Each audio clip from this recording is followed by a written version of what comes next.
We're live this evening with Bernadette Bruckner, who is presenting at the NLP Conference next year, the virtual NLP Conference next year. So welcome, Bernadette. Thank you for joining us on a rather chilly Sunday evening. Yes, I'm totally thrilled from Austria, and just even if we don't meet each other next year in person, I think it will be just a bless. It will be just totally different, and I'm very honored to be at the conference. And I always say, because I'm coming from the countryside, and as I mentioned before, it's like everybody out there who knows about the sound of music, that's my area. And being in London, being with you, being allowed to talk about my topic, to talk about my NLP research, is just, I'm a girl from a countryside. We have like 5,000 people in my village, and now I'm allowed to be here. So I'm very blessed. Oh, we're absolutely honored to have you, Bernadette. But I must admit that reading the topic of your presentation next year, I kind of got a little bit tingly and a little bit nervous, because your topic is change your questions, change your awareness and consciousness. And I thought, I'm here to ask questions. So I'm really hoping that the people on Facebook Live are going to join in with us. And that's why Cash is keeping an eye on Facebook for us. So Bernadette, do tell us a little bit more about yourself and your presentation next year. Mm-hmm. I'm coming from a bakery, and as I said, from the countryside. And since I'm walking, I helped my mom in the bakery, and then my dad also making bread and everything else. And we had also a cafe, and I was always sitting next to our customers. And we had a lot of old people there, a lot of people with alcohol problem, or who are really alone. And I always was sitting there listening about the stories, and most of them were heartbreaking. And for me, it was like, I always want to take away the pain of those people. And as child, it's like, I think it's just common. You want that everybody's happy and that they feel good. And I don't know if the movie ever was translated in English, but in Germany, we have the movie Momo. It's from Michael Ende. And it's about a girl who was listening to other people. And this movie was very profound in my life. And I always say, I'm Momo. I love to listen to people. I love to be with the people. And through NLP, I got tools and techniques to not only listen, but to help them to feel better afterwards. And to make it a little bit short, I was a workaholic. I still say I'm one, but it's, different reframing now. Mm-hmm. And before I came to NLP, I had 3 burnouts. I was highly suicide with 20, but I was with 20 already in a very high position, because the CEO of it happens 2 times, CEO from big companies internationally, just came to our bakery and asked me if I want to work with them, because they knew I'm coming from a corporate world. I'm a hardworking person, and I can make that. So with 2021, after I was an au pair in America, I came to France and in Sweden and Dublin and working for a really big company. But no one is actually teaching you how to handle stress, how to handle mobbing, because 20 years ago, the word was not even there. Mm-hmm. How to cope with challenges. I don't want to say what women face, like sexual, harassment and all things, but how we don't learn it in school. Yeah. And so I had no idea about. I'm high sensitive, so I'm a very emotional person. And but I learned in the bakery to be tough. And I truly believe that the only thing when still alive, even after 3 burnouts, highly suicide, and then I had a car accident, is because I grew up very tough. And through NLP, I learned that this is not my world. Mm-hmm. This is one possibility, this is their world, this is their beliefs about women, about whatever beliefs I went through. And as more as I realized that everything what I perceived, everything what I experienced, I can change myself from inside out, I began to ask different questions. Right. And as more, my deepest belief is that NLP and all the other courses, because I made, of course, different courses as well, saved my life only because I got a different perception or views about beliefs, about what we learned, how we should be, about identity and all the things. And I always knew I want to learn from the best. I want to learn from those who created it, to understand it and go beyond. And I have a really good one in Austria where I learned the basics. And for me, it always was important to learn from those who created it if they are still alive. Yeah. So I was traveling a lot internationally to learn from the best. And my way, and I wanted to become a family therapist because I saw the power of words. I saw the power of beliefs and what it means to change your history and what it means to heal your inner child. And I'm actually known already that when I get something, I just break it apart and put it together new in a way much easier way and a way much faster way. And for me, it's always important that I scientifically prove what I actually created. So I created basic on NLP through my life story, my own nutrition work and my own coaching therapy stuff. And I'm still in the research, in my opinion, I always will be in this research field, also through my PhD, that I can scientifically prove it. And I even discuss already now with neuroscientists, and that's so funny, I created a method, a technique, how to not only break patterns, but to get rid of any abusive habits.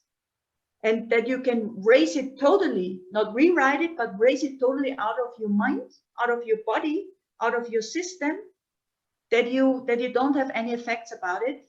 And because for many years abused women and also about ritual abuse, people are coming to me so that I had the chance the chance to truly work in the field with the target group, creating resilience methods, copy strategies. And as more as I see what we are actually capable of, and this is a journey. This is an inner journey to unleash my subconscious. And I'm amazed what I actually know already in me that I have no idea of, that my subconscious actually knows. Yeah. And when I saw the movie Lucy, I don't know if you know the movie Lucy from Luc Besson. I love action movies. I really have to admit, I'm a woman, I'm high sensitive, but I love action movies.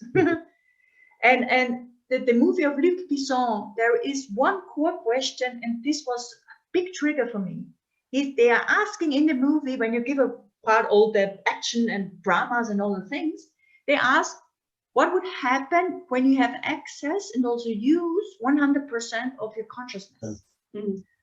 And I was sitting in the movie, and I still know this the day, because my father was visiting me, and my father is over 80.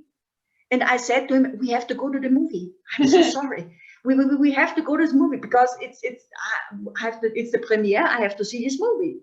And my father, I know my father loves action movies too, also James Bond and so. And I said, it's like kind of James Bond, something.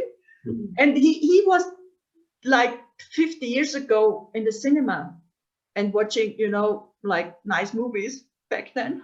And then he came to this big movie and we watched it, and I was like, the stuff what this lady is doing there, it was Scarlett Johansson was the main actress. I know that, I can do that. And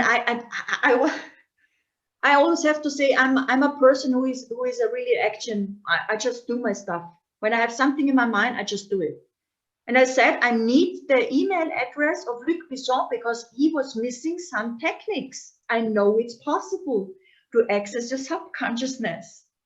And I got actually his email address. And I was writing him. I said to him, you have to make a second movie because you missed this, and this. And as more, I was allowed to, because I create my method and people are coming to me, why are you so happy? I mean, you had all these challenges and whatever, and burnout, depression, and all the things, and you're so happy. What did you do? And I was like, I just created my own stuff. And then they came to me, coaches and therapists, and then we begin to model myself, what I did actually out of my intuition.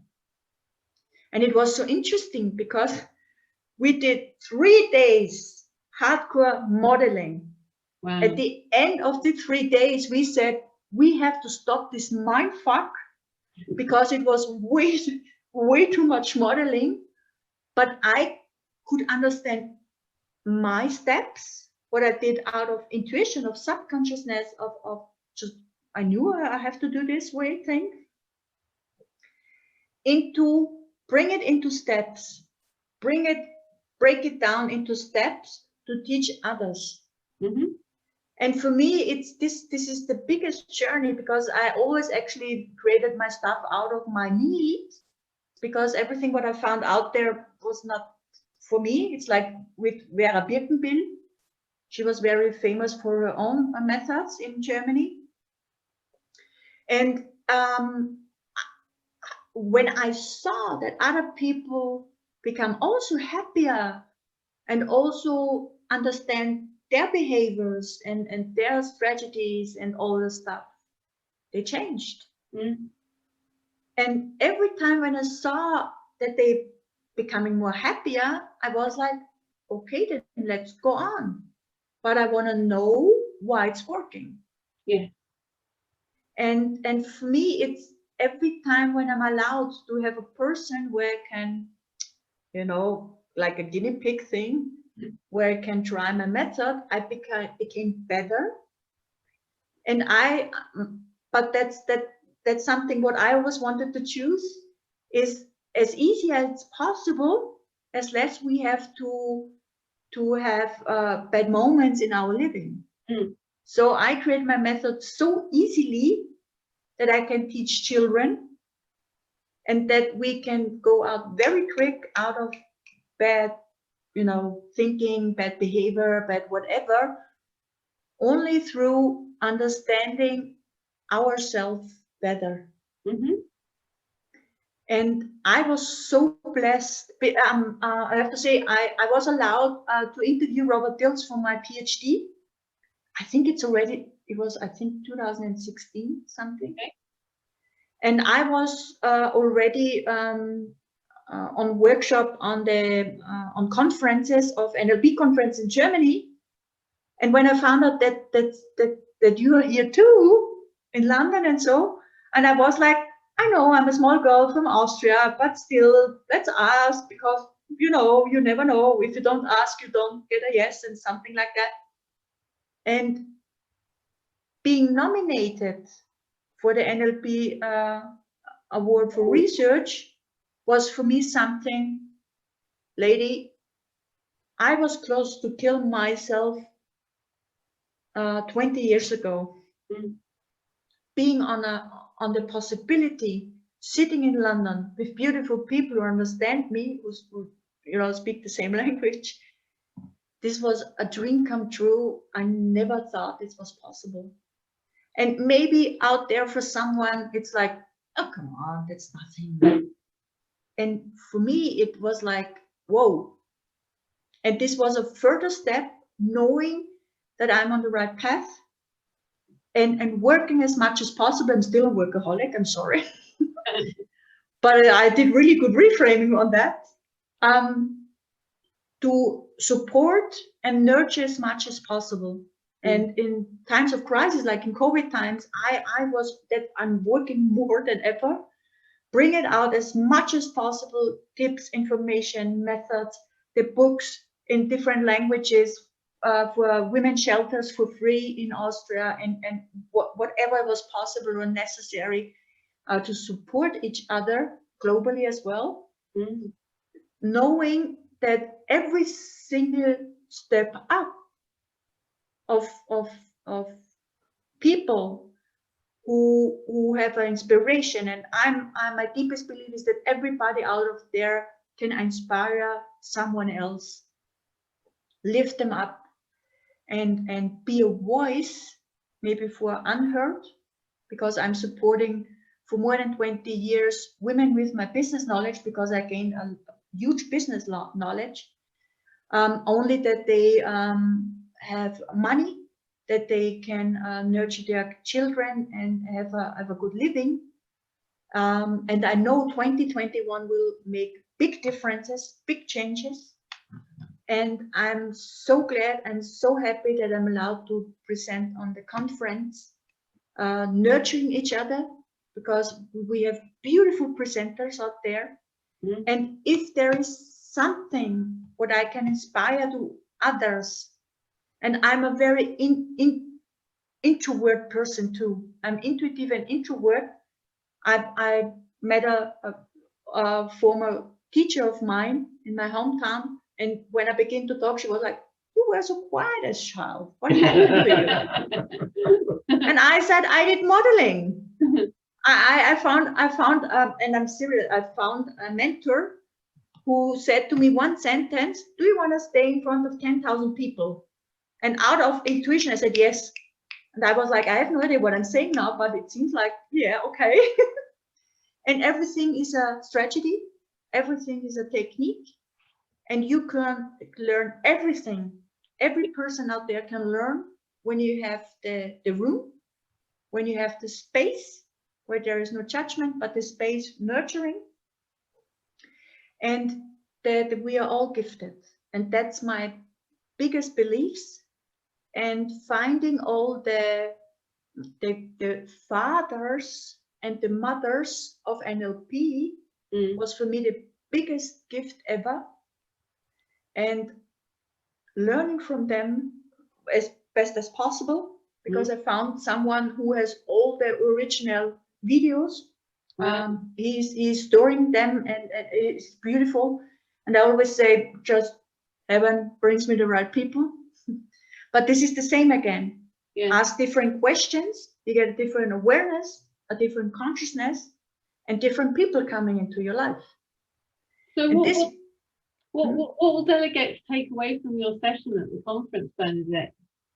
Asking different questions, and also consider, I want to say, different concepts which are not normal, but maybe inspiring, and considering that your subconscious, we're talking about 90 to 95%, according to Sigmund Freud, has something for you in there where time and space is not a question anymore. And if you get this awareness, you begin to ask different questions. I broke down this the questions actually from 4 core questions to 2 core questions, not more.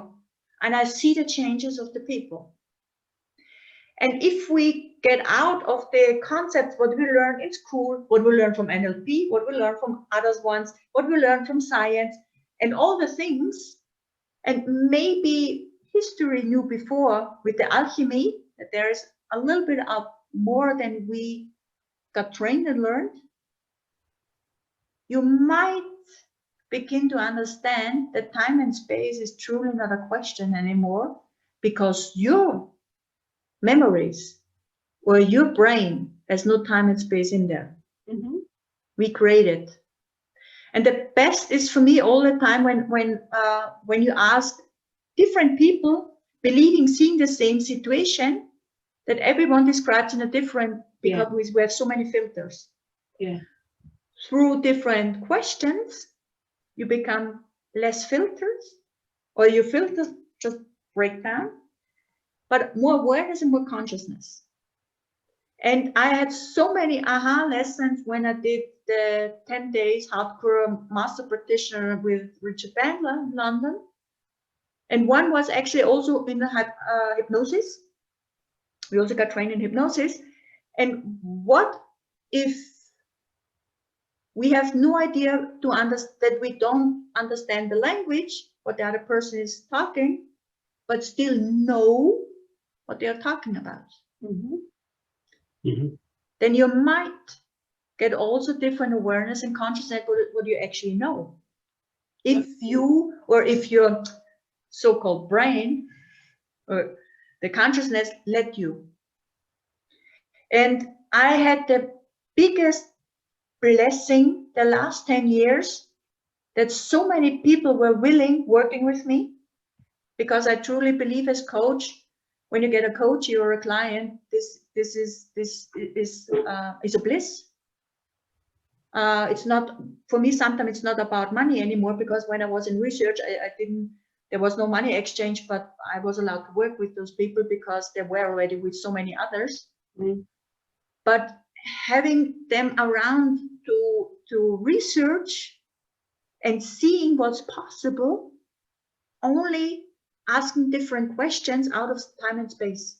And everybody of you in basic and practitioner, we get our questions. And how excuse me, sorry, Bernadette, how are you planning to bring that into the virtual environment? I can see how that will translate into a normal physical environment, face-to-face live environment. So how will you deal with this in the virtual environment for the conference? I still do. I did, of course. It was the same question years ago, because a lot of people are not from Austria. I was traveling before a lot. And most of the time, or at the time when I do coachings, the first coaching is always in person. And the other ones are most of the time virtual. And I was also in research of Russian techniques and methods. And it doesn't matter anymore if they're here in person or virtual. I can still coach them through.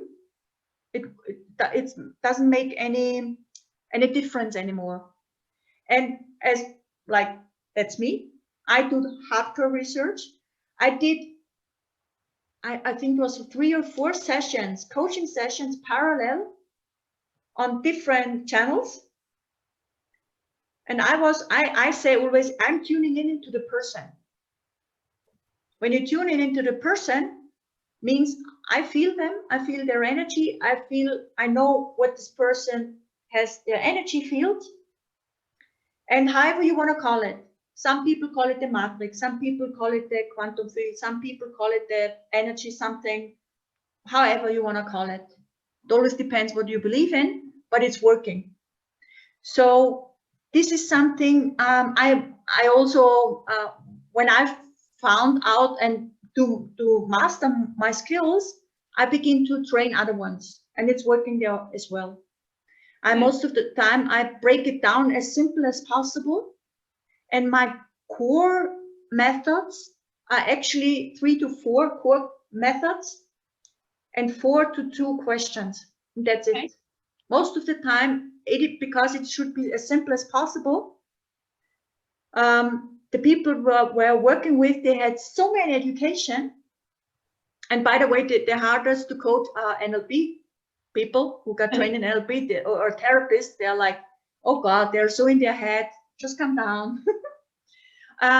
But it's so interesting when I worked with them, they feel the difference even when I'm not around. And the interesting part is when I accompany them, because most of the time I just accompany them in a longer period. Not only because of my methods, because my methods are so simple, but because they believe in themselves, what they perceive, their intuition. We got so much trained, not listen to ourselves, that this is the hardest part. And this is something what I feel in person is easier to accompany than digital. But it's possible. Bernadette, Rita Alleluia says hi. Rita Alleluia says hi. She's watching the video now. Mhm. She's watching Facebook Live, and she's asking, how do you work to heal the inner child? To heal the inner child? Yes. When I began to discover my inner child again, it was just heartbreaking. And the same here. I created basic NLP. I created, I think there are, again, 2 or 3 questions only. And most of the time, I bring them into their feelings because the inner child is so hurt, especially when there is abuse connected with it. And I had I think he was over 50. I worked with him 2 days in the inner child. Then he was buying himself a teddy bear. And for me, this is the biggest bliss, using my inner child methods and seeing the changes in the people. I also do rebirth. Mm-hmm. Yeah, like also rebirth, because sometimes it's necessary. I can tell you so many stories. I had a guy whose mom wanted to have a girl, and he had truly identity problems. And he said, when he had his boy, he said, I wanna just heal it, because I don't want to give my subconscious stuff to my boy. And I said, let's do it. And it was possible. And the inner child methods, as usual, I created as simple as possible so that the people truly implement it in their daily living. And when I do my inner child healing, it always depends which age is coming. I do every single week at least something with my inner child. And when I did a lot of inner child healing with myself, and it was summer and I was in Vienna, I was eating every day ice cream. And we had a vegan ice cream shop, and I'm not talking about 1 scoop. I'm talking about, because inner child, I'm talking about the real one, the big one. Every single day, at least 4. And I was smiling. I was so happy. I was light. I was everything. And as more as you nurture your inner child, there again, your awareness change, your consciousness change, and you feel more, because most of the time, big feelings are missing. Security, loving, and everything else just connected with moms, with the mother or with father. And as more as you heal it through, you also change, of course, your perception of your family. And it's just beautiful to see. And I had CEOs working with inner child. I'm talking about men. And it's just beautiful to see about the changes. And the last years, and that's why I'm building up a man coaching men group.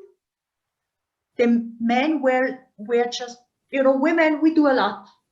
And there are a lot of people out there, and women groups and men, just there's nothing, at least in my perception. And I was like, I'm so sad, because sometimes I can not work with a man because they have a topic where a male coach would be better. That's why I build up my network, and they also perceive even inner child healing different. Yeah. And it's not about, I go beyond identity, beyond women and men, but on the level of human. And it's just easier sometimes to work with men, especially when they have the problems with women. And just being on this level and see yourself, you're first a human. You have a soul, you have a body, and we have to nurture this one, regardless of the sex. Yeah. And there are so many hurtings in there. And for me, the inner child healing, I could do a whole, it's just beautiful. It is, absolutely. And so Mel Cook has joined us, and she's asking what's your website? What's your website address? Do you want to put it onto the Facebook Live afterwards? Do you want to put it onto the thread? Yes, because we are recreating it. Okay. And I'm coming from Austria, so the first language is always in German before we translate it. Yes. So it's just better putting on social media, because I'm everywhere in social media. Yeah, that's fine. So if you go onto the thread after we finish the interview, and then if you just add the details on there, then Mel will be able to get hold of you. So that'd be great. But Mel, you can also find Bernadette on our website, because she is presenting at the conference next year. On next Saturday, you are presenting on Saturday the 15th of May at our virtual conference next year at 10 a.m, which will be 10 a.m. BST. We were talking earlier about the time changes. The time differences, yes. The time changes, because you're in Austria, so it'll be 11 a.m. for you, but still a civilized hour. So, I mean, I think, have we got any more questions, Cash? Rita has been chatting. I think that you and Rita have some discussions to have between you. She was talking about using the somatic mind, and Rita, I think, is also has been presented at the conference before, and is a very good friend of yours, I believe. And she also thinks the conference is a great place, a great platform for to gain new followers. Mel Cook was saying she was on an NLP for hypnotherapists course today. So that's why she would like to get in touch with you. So I think if that's it for questions at the moment, it sounds like you're already reaching out to people, and we know that others will also watch afterwards. So I'd just like to reiterate that if you're interested in what Bernadette has to say, she will be presenting at the conference next May, Saturday the 15th of May. And it will be fantastic to catch up with you again there, if not before. Yes. So thank you, Bernadette. Thank you so much Thank for you. your time on a chilly winter evening. Yes. And we will be catching up with you again soon. So thank you so much for your time. And thank you everyone for joining us this evening. Yes, it was wonderful, and happy greetings from Austria, and Merry Christmas. Merry A Christmas. peaceful one. Yes. And I'm thrilled next year about our conference, even when we are not going to London, but virtual. And I'm pretty sure I was already at the conference, and for me it was always, I'm learning so much from other people, and it's just wonderful to connect and wonderful to exchange. Absolutely, and we will still be able to do that even if it is virtual, because we have the technology. So, so thank you again, Bernadette. It's been lovely to see you this evening, and yes, you have a lovely Christmas too. Yeah, thank you. Thank you, Bernadette. Take care. Bye. Bye. Bye.